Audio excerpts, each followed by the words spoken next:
दृश्य जगत में यदि दृश्य के रूप में आप चाहते हो, जो थैलेमस है, चेतक ग्रंथि जो है ना, जो चेतक है, वह मन का स्थान है। क्योंकि जो हाइपोथैलेमस वो जो हमारे जो वेगास नर्व है, वेगास नर्व के द्वारा क्योंकि जो संबंध होता है मस्तिष्क का और जो हृदय का, वो वेगास नर्व के थ्रू कनेक्ट होता है। तो उसका जो वेगास नर्व का जो स्थान है वो चेतक के उसमें है, थैलेमस में वो जाकर के उसका स्थान है। यह आधुनिक विज्ञान भी जो मस्तिष्क का जो कार्यों का कंट्रोल है वो वहीं से मस्तिष्क से मानता है, तो वही उसका कार्य का स्थान है।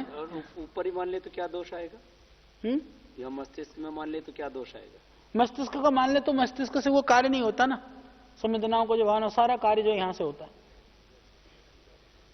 वो इधर से ही होता है, इसीलिए वो होता ही नहीं है। दोष क्या आना है? एक तो तुक्का लगाना हुआ, एक कि ऐसा होता ही होता है। आचार्य जी इसमें बात ये आती है ना कि मतलब यहां मानने से उससे क्यों? मानने न मानने की बात ही नहीं है, दो चीजें हैं, इसको समझिए। एक जो मस्तिष्कीय जो क्षेत्र में जो चीजें पैदा होती हैं, आप इसको समझिए।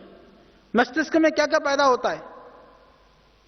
मस्तिष्क क्षेत्र के अंदर में जो चीजें पैदा होती हैं वो अलग चीजें, सारी जितने भी जो हमारे जो ये जो सारी जो चीजें हैं मस्तिष्क के अंदर बहुत सारी चीजें पैदा होती हैं। उसके अंदर जो है ज्ञान तो सब यहीं से पैदा होता है, सब ज्ञान का स्थान तो मस्तिष्क है। ज्ञान मस्तिष्क से पैदा होता है, सामर्थ्य मस्तिष्क से पैदा होता है, संवेदनाएं हृदय से पैदा होती है।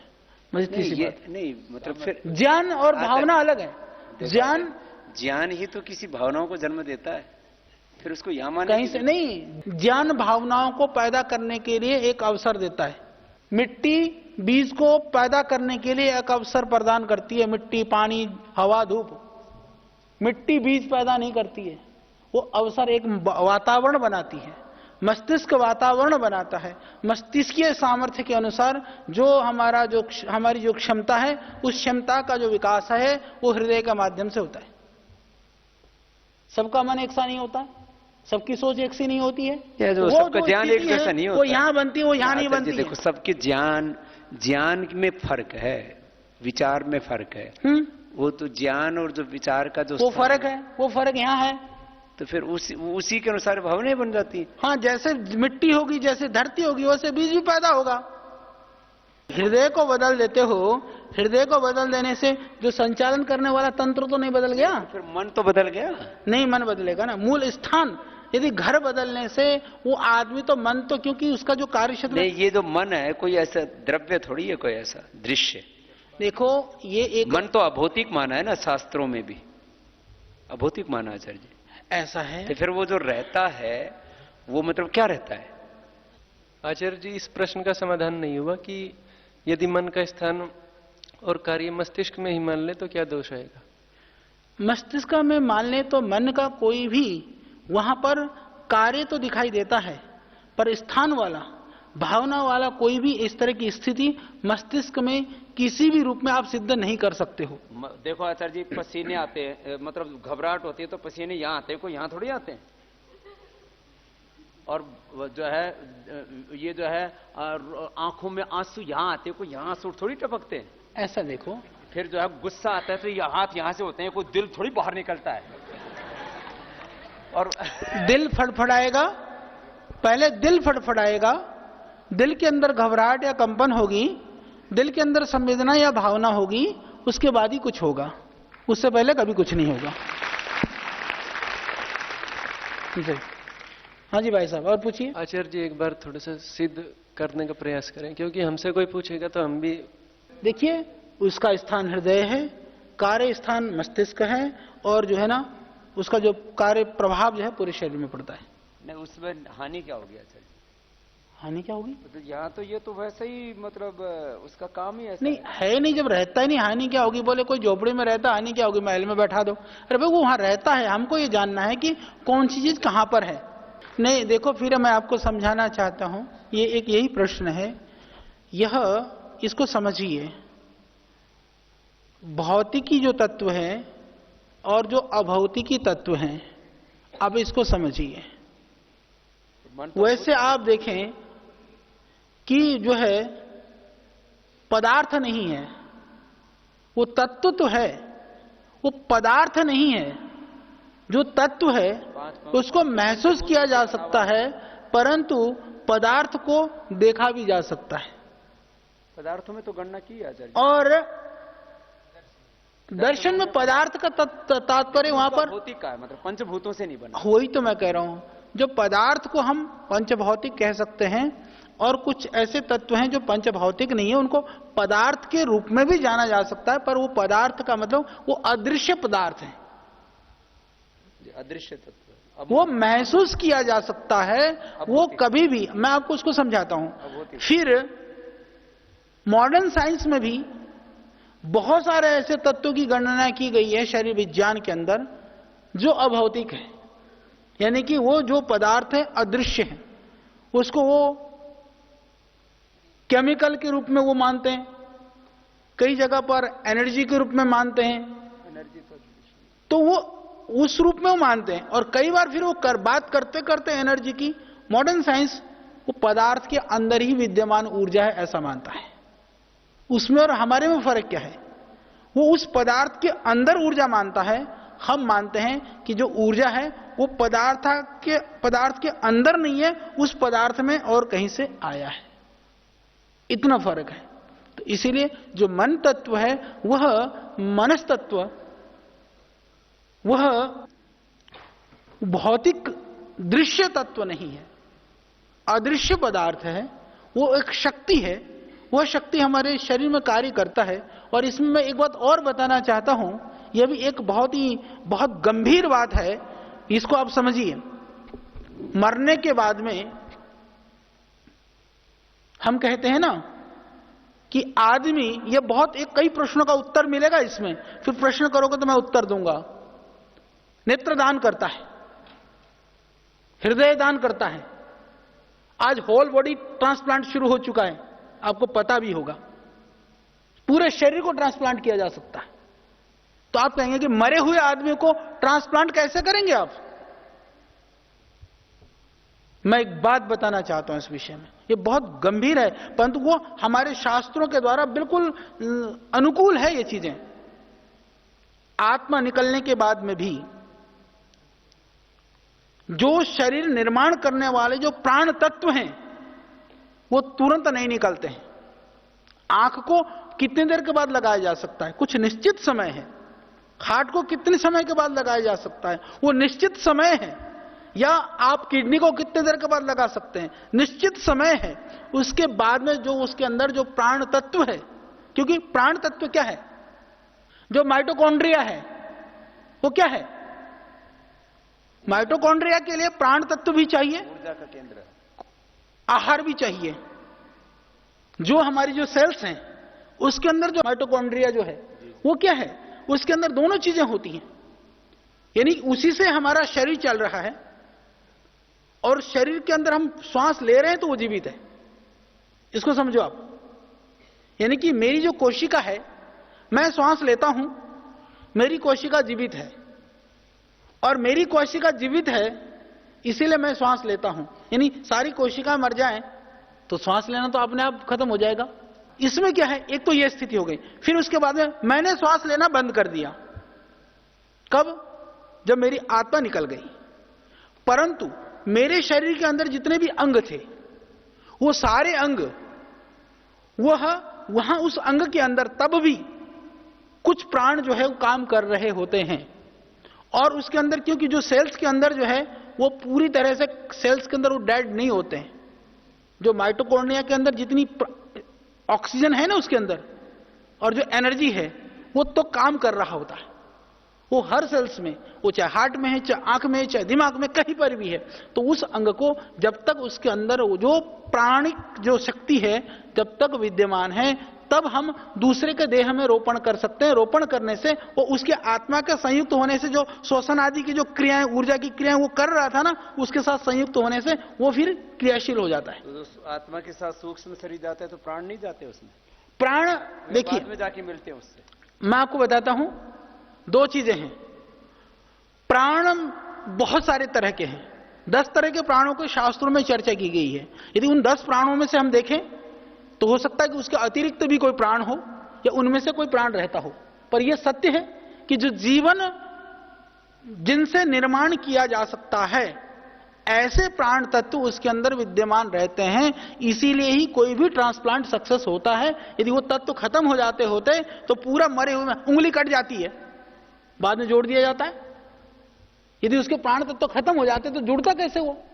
कितनी देर रहता है वो प्राण फिर? इसमें देखो ऐसे अलग अलग जगह के लिए ना अलग अलग है, क्योंकि आंख जैसे है कितना 2 घंटा लगभग है, हार्ट का है, किडनी का है, अलग अलग है। तो वो समय है, क्योंकि अलग अलग स्थानों पे एक ही जैसा या उतना ही नहीं रहता है। नहीं तो वो जो जाते हैं ना सर, जैसे ज्ञानेंद्रियां भी, जो इंद्रियां भी जाती हैं, तो सूक्ष्म शक्ति जाती है ना उनके साथ, तो वो कोई स्थूल तो जाती ही नहीं।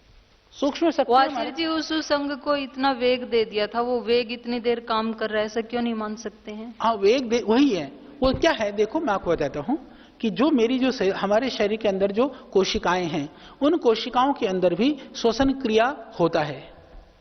वो श्वसन क्रिया, अभी कोशिका के अंदर श्वसन क्रिया वो स्वतंत्र नहीं है, अभी स्वतंत्र नहीं है। वो श्वसन क्रिया हम जो ले रहे हैं हमारे फेफड़ों के द्वारा, वो श्वसन क्रिया वहां पर वो कनेक्टेड है, वो कार्य कर रही है। जब ये हमारे फेफड़ों से अलग हो गया कोई भी अंग, तो उसके अंदर जो अपनी जो शक्ति है वो शक्ति तब क्रियाशील रहेगी जब तक उसके अंदर जो खुरा, जैसे होता है ना आदमी को खाना ना दो तो कब तक जीवित रहेगा? जब तक वो शरीर के अंदर जो रिजर्व जो एनर्जी है, जो हमारे शरीर के अंदर ऊर्जा है, हम उतने समय तक जिंदे रहेंगे। इसी तरह जब इसको खाना नहीं मिल रहा है, ये तो खाना हम कंटिन्यू दे रहे हैं ना इसको, तो उसके अंदर जो खाना जो रिजर्व एनर्जी है, जब तक वह तब तक कार्य करेगा। वो रिजर्व एनर्जी खत्म हो जाएगा, वो खत्म हो जाएगा। ये है। तो और कुछ पूछना है? हाँ बोलो। आचार्य जी, माइटोकॉन्ड्रिया ही ऊर्जा का स्रोत है, तो माइटोकॉन्ड्रिया को काम करने के लिए ग्लूकोज और ऑक्सीजन चाहिए। ऑक्सीजन से उसको ग्लूकोज को तोड़ेगा ऊर्जा में। तो जैसे लोग समाधि में चले जाते हैं तो ना तो वो सांस भी नहीं लेते, भोजन भी नहीं करते, तो ना तो उनके पास कुछ रिजर्व ग्लूकोज होता होगा, लेकिन लंबी समाधि पे जब लोग चले जाते हैं तो दोनों का अभाव हो जाता है। तो वैसे में वो जीवित कैसे रहते हैं? देखो, इसमें सीधी सी बहुत सिंपल सी बात है, कोई लंबी चौड़ी कहानी नहीं है। एनर्जी को हम प्रयोग करते हैं तो ऊर्जा खत्म होती है। यदि आप अपने ग्लूकोज और ऑक्सीजन को प्रिजर्व करने की जो क्षमता समाधि से आती है, तो कितने दिन प्रिजर्व करके रखो, तो उसमें कुछ सिंपल सी बात है। शायद समाधि की विधि में हम अपनी एनर्जी को सेव सुरक्षित करते हैं, तो इतनी ही तो बात है। जो ऊर्जा के स्रोत हैं, देखो मैं आपको बताता हूं, अन्न और हवा। अन्न से तात्पर्य फल, साग, सब्जी, जल भी, और हवा, ये 2 मुख्य स्थूल स्वरूप हैं जो हम बाहर से लेते हैं।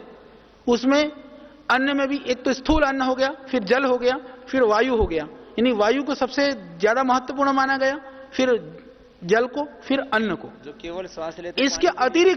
इसके अतिरिक्त भी ऊर्जा के जो स्रोत हैं, वह पृथ्वी भी ऊर्जा के स्रोत है। हम पृथ्वी से भी एनर्जी लेते हैं, धरती में से लगातार हम ऊर्जा ले रहे होते हैं। इसी तरह से हम सूर्य से भी लगातार ऊर्जा ले रहे होते हैं। सूर्य के बिना जीवन नहीं हो सकता, और आदमी को धरती से ऊपर रख दो वो जीवित नहीं रह सकता।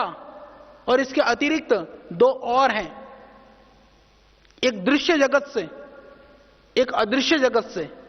वो जो कॉस्मिक एनर्जी है वह भी हम वहां से भी ऊर्जा ले रहे होते हैं। ये मॉडर्न मेडिकल साइंस भी मानता है, जो आज के आधुनिक जो विज्ञानी हैं वो भी इस मान को मानते हैं कि जो ऊर्जा के स्रोत हैं वो दृश्य जगत और अदृश्य जगत। वो अदृश्य जगत से हम कौन सी ऊर्जा लेते हैं, वही परमात्मा की ऊर्जा है, जो मुझको लगता है। भाई दृश्य जगत में तो ग्रह, नक्षत्र, चंद्र, तारे जो भी दिखाई दे रहे हैं, हम उनको दृश्य मान सकते हैं। तो आधुनिक विज्ञान इस बात को मानता है कि हम वहां से भी ऊर्जा लेते हैं। और एक अदृश्य जगत का मतलब हमको लगता है वो परमात्मा ही है जो अदृश्य है, पर उसकी ऊर्जा से हम जीवित हैं। आचार्य जी, आपने बताया था कि मन का निवास स्थान हृदय है और कार्य क्षेत्र मस्तिष्क है। यदि उसका कार्य क्षेत्र मस्तिष्क है तो बुद्धि का कार्य क्षेत्र कहां पर है? मन, बुद्धि, चित्त, अहंकार, उसके ही जो भेद है ना, उसके अलग अलग कार्यों के हिसाब से अलग अलग नाम है। वो मन के ही भाई बंधु हैं वो। मन बुद्धि चित्त मन मन बुद्धि चित्त अहंकार। हाँ, ये, अगला ये तो मन के संचय हो गया आचार्य जी। कार्य के हिसाब से बुद्धि इधर है, इधर मन इधर है। नहीं महाराज जी, वो एक ही कार्य के हिसाब से उनका नाम है। मैं तो ब्रह्मचारी पूछ रहा, मुझे कुछ तकलीफ थोड़ी। ओमाचार्य जी, हाँ भाई जैसे हम जानते हैं कि ऑर्गन्स को प्रिजर्व किया जाता है, जी। तो हमारे ऑर्गन जो किडनी है उसको 45 मिनट्स प्रिजर्व किया जा सकता है। फिर भी अगर हम उसको ट्रांसप्लांट नहीं कर पाए 45 मिनट्स में, तो वो रह पाएगा या नहीं रह पाएगा? नहीं, उसमें क्या कि आजकल ऐसी विधियां करी गई हैं उस एनर्जी को सुरक्षित रखने के लिए। जो प्रिजर्व करने की जो विधियां हैं वो अलग अलग तरह से बहुत ज्यादा माइनस टेम्परेचर में रख करके, या और जो भी आजकल नाइट्रोजन वगैरह में, यदि ऐसी कोई विधि हो तो शायद उसको रोका भी जा सकता है। तो ये हम कोई भी एनर्जी को प्रिजर्व कर सकते हैं, मतलब आपका कहने का मतलब ये है? देखो, प्रयास करने पर बहुत सारी ऊर्जाओं को हम रख सकते हैं, पर उसकी सीमा भी होगी। और कौन सी एनर्जी को रख सकेंगे, या कुछ हो सकता है कि किसी एनर्जी को नहीं भी रख सके, ये भी हो सकता है। ये मॉडर्न साइंस में है कि कोई भी ऑर्गन्स है उसको प्रिजर्व करने का ये है, लेकिन हम कौन से बेसिस पर प्रिजर्व करते हैं उसे? मॉडर्न साइंस के हिसाब से हम प्रिजर्व करते हैं ऑर्गन्स को। हाँ, और ये आपके कहने के हिसाब से उसमें एनर्जी होती है जो कि कुछ समय के बाद वो खत्म हो जाती है, तो कौन से बेसिस पर प्रिजर्व करते हैं? ऐसा देखो, कृत्रिम साधनों से दो चीजें होती हैं। जो भाई ने जो समाधि वाली बात करी ना, देखो दो चीजें हो गया। समाधि वाली बात में क्या हुआ कि जो ऊर्जा का जो संरक्षण है वो स्वयं ने उसकी आवश्यकता को खत्म कर दिया, तो सुरक्षित रखा तो सुरक्षित रह गया, और वो भी तो जिंदा लाश की तरह सुरक्षित रख लिया अपने आप को। और वहां वैज्ञानिकों ने ऐसी विधि तलाश करी हो कि जब उस विधि के द्वारा जो ऊर्जा का जो भक्षण करेगा ना जो सेल्स, उसको उस प्रक्रिया को धीमी कर देंगे। भाई सिंपल सी बात है, एक फल है, फल भी तो ऑक्सीजन ले रहा है, बाहर रखा जल्दी सड़ जाता है, उसको फ्रिज में डाल दो कई दिन चल जाता है। इंसान सी बात है। इंसान जब कोमा में चला जाता है, उसकी सारी की सारी एनर्जी रहती है, उसके अंदर सोल भी रहता है, आत्मा, फिर भी वो कोई काम नहीं कर पाता है, क्यों? वो इसलिए मेरे भैया, सिंपल सी बात है, जो कोमा में जाता है तो जो हमारे मोटर और सेंसरी नर्व हैं उनको जिस तरह से काम करना चाहिए था, उनका जो शरीर के साथ संबंध है वो नहीं रहता है, इसीलिए वो काम नहीं कर पाता है। लेकिन मोटर नर्व्स तो फिर भी है, वो काम कर भी रहे हैं। सेंसरी काम नहीं कर रहा, दोनों मिलकर के काम करते हैं। ये सेंसरी भी तो काम करता है। हम देखते हैं कि किसी किसी के फ्लक्चुएशंस होते हैं, हम कुछ हाँ, तो जितना काम करता है उतना खुलता है उसकी आंख, जितनी नहीं करती उतनी नहीं खुलती है।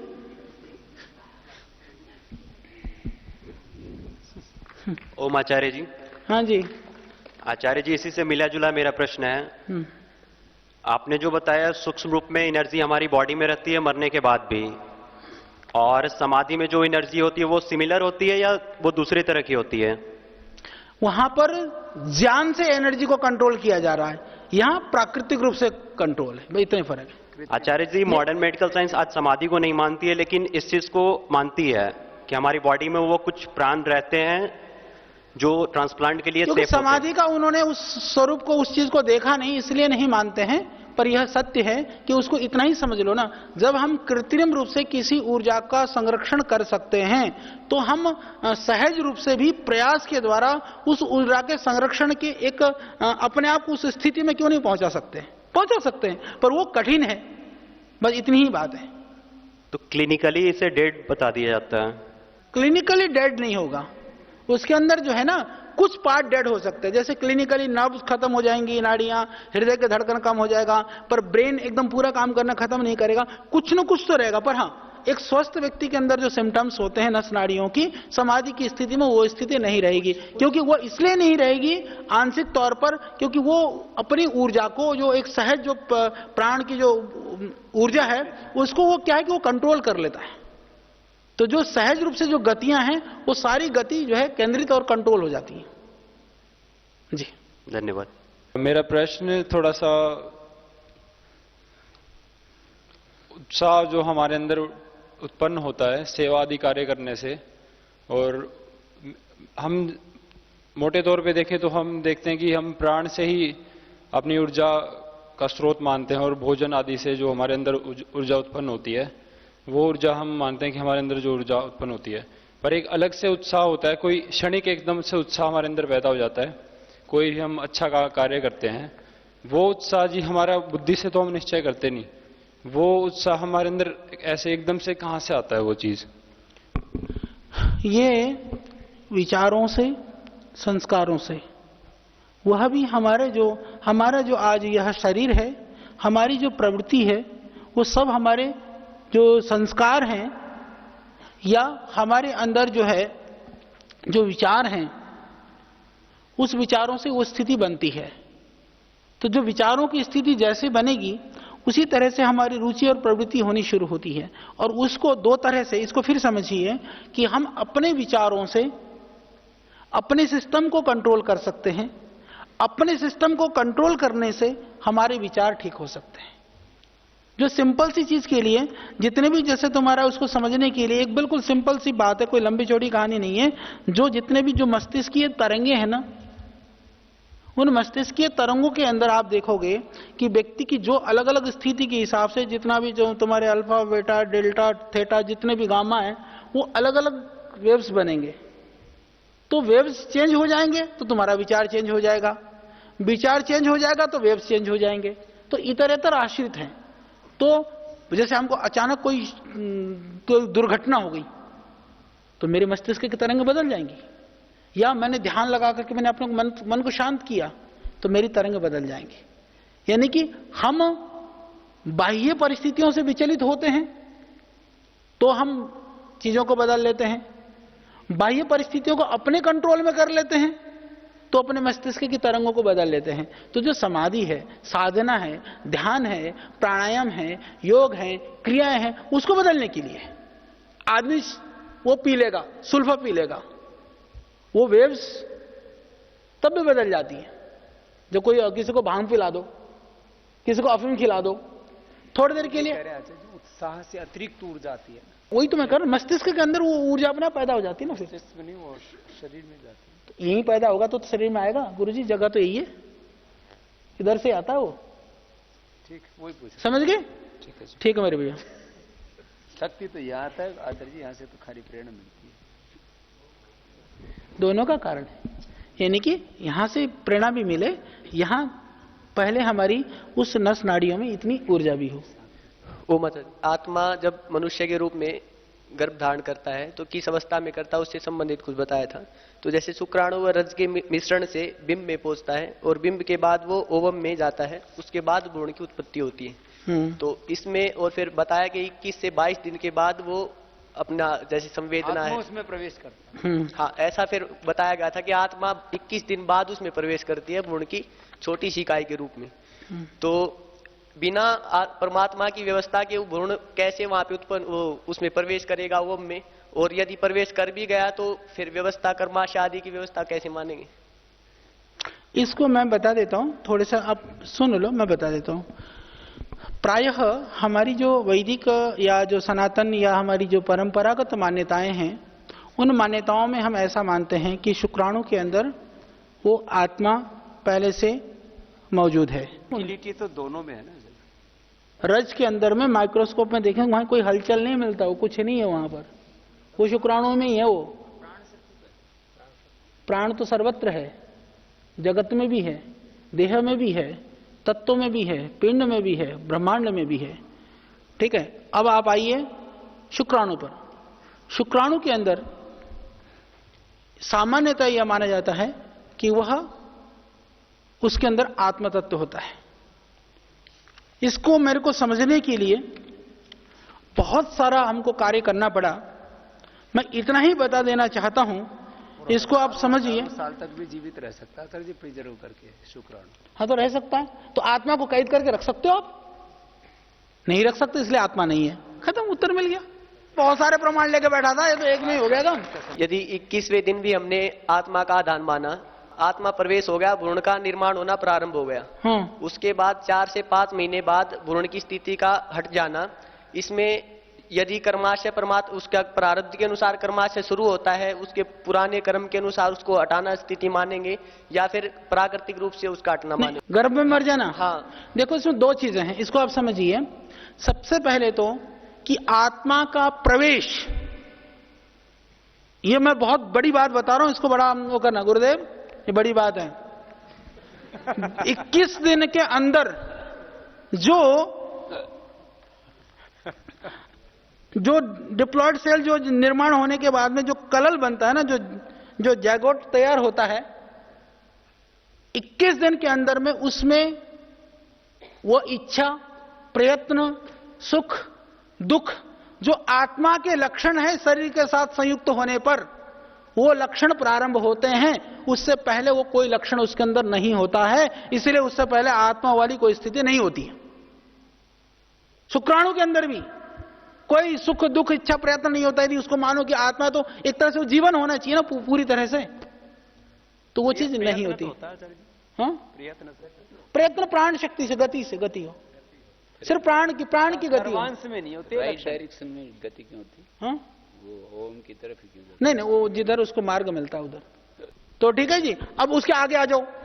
गर्भ के अंदर जब वो आत्मा प्रवेश हो चुका, होने के बाद में गर्भस्राव होता है, गर्भपात होता है, उसकी मृत्यु हो जाती है। ये सारी स्थितियों में अब ये एक और चिंतन का विषय है, उसमें क्या वो आत्मा जो प्रवेश हुई उसको उतनी देर के लिए उस गर्भ में आना था उसको, या उसमें जो मां बाप हैं वो दोषी हैं? कर्मफल सिद्धांत के हिसाब से क्या होता है, वो बड़े बड़े दार्शनिक विद्वान लोग बैठे हैं कि इनके ऊपर छोड़ दो। यही प्रश्न था आचार्य जी जो अभी आपने कहा। हाँ, तो इनके ऊपर छोड़ दो, मैंने बता दिया ना। मेरा विषय तो यह है कि आत्मा तब प्रवेश होता है, उसके बाद में कैसे कैसे निकलता है मैं बता दूंगा। प्रारब्ध अलग है, पुरुषार्थ भी आदमी का पुरुषार्थ दोनों चीज है ना, सब चीज मिल करके होता है ना उसमें। तो पुरुषार्थ से अपने जीवन को कभी भी खत्म कर सकते हैं जी। आत्मा और मन को परिभाषित एक बार कर दें गुरु जी। तो बड़ा लंबा गहरा ऐसा छोटी सी कहानी सुना देता हूं ना, सबको पता, ये तो पढ़ते रहते तो बड़े बड़े विद्वान लोग हैं, तुमको समझा देता हूं मेरे भाई। अभी तुमने उठने की सोची होगी पूछने के लिए, तो एक बार तो आया होगा पूछूं कि नहीं पूछूं। हाँ भाई, आया विचार? तो बस यही आत्मा और मन में फर्क है, ठीक है। जो कार्य करने के लिए पूछ लूंगा तो अच्छा प्रश्न मिलेगा, तो वो जो प्रेरणा थी वो आत्मा से थी, और जो संशय कर रहा था वो मन से था। इतने फर्क है बस, ठीक है जी। इसका